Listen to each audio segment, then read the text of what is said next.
যে গত রবিবার এবং সোমবার পরপর 2 দিন 2টা সড়ক ঘটনা ঘটেছে কুষ্টিয়াতে। একটা কুষ্টিয়া প্রতিটি বিদ্যালয়ের সামনে আর একটা দৌলতপুরে।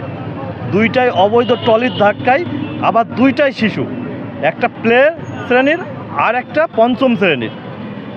একের পর এক সড়কে এভাবে দুর্ঘটনা ঘটছে অবৈধ যানের। আর প্রশাসন এটা নিয়ে কোনো রকম প্রশাসনের মাথা ব্যথা নেই। দেখছেন এখনও একটু আগেও আমরা দেখলাম যে আমাদের মানববন্ধন চলছে, আর ওই দিক দিয়ে ট্রলি এবং আপনার যেই ড্রাম ট্রাক, বালু বোঝাই ড্রাম ট্রাক, তারা নির্বিঘ্নে চলছে। তো আমরা প্রশাসনের কাছে বারবার করজোড়ে মিনতি করছি, এখনও তাদের কাছে অনুরোধ জানাচ্ছি। আপনার পরিবার হয়তো বা এখানে থাকে না, এই জন্য আপনার পরিবারের কোনো মায়া আপনার নাই, কিন্তু আমার পরিবার এই শহরে থাকে। আমার পরিবার নিয়ে আমি এই শহরে বসবাস করি। এই শহরটা নিরাপদ রাখার দায়িত্ব আমার। আপনার তো অবশ্যই আমার বেতনের টাকা, আমার যে ট্যাক্সের টাকায় আপনার বেতন হয়, আমার সন্তানকে নিরাপত্তা দেওয়ার দায়িত্ব আপনার।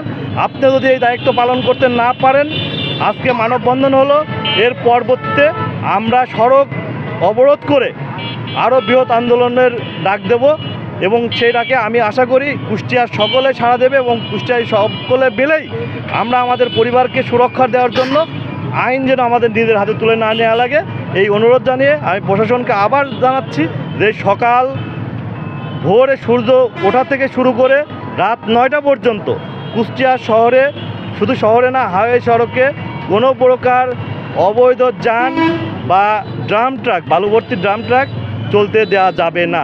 যদি আজকের এই বার্তা তার কানে পৌঁছায় ভালো, না পৌঁছালে পৌঁছানোর ব্যবস্থা আমরা করবো ইনশাল্লাহ।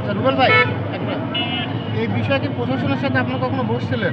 প্রশাসনের সাথে এর আগেও বসা হয়েছে, এবং বারবার এর আগে আপনার আইন শৃঙ্খলা মিটিংয়ে আমাদের নিরাপদ সড়কতার সেক্রেটারি এবং সভাপতি তারাও কথা বলছে, কিন্তু কথা বলার পরেও কোনো কাজ হচ্ছে না। 2-1 দিন আপনারা জানেন যে আমি এই মানববন্ধনের ঘোষণা দিয়েছিলাম গত রবিবারে ঘোষণা দেওয়ার পরে সোম মঙ্গল 2 দিন 50টার অধিক নাকি আপনার ওই সেই ট্রলি আটক করে পুলিশ লাইনে রাখা হয়েছে। এই শুধু ঘোষণা দেওয়ার পরে এবং মানববন্ধনের আগ পর্যন্ত এই অভিযান চলে, তারপরে সব যাতাই। ওই দেখেন এখনও যাচ্ছে, এখনও একটা ড্রাম ট্রাক বালু উড়াতে যাচ্ছে উপরে, তেমন কোনো সামিয়ানা যেটা দেওয়ার কথা ছিল সেটাও কিন্তু দেয়নি। ড্রাম ট্রাকের কোনো লাইসেন্সের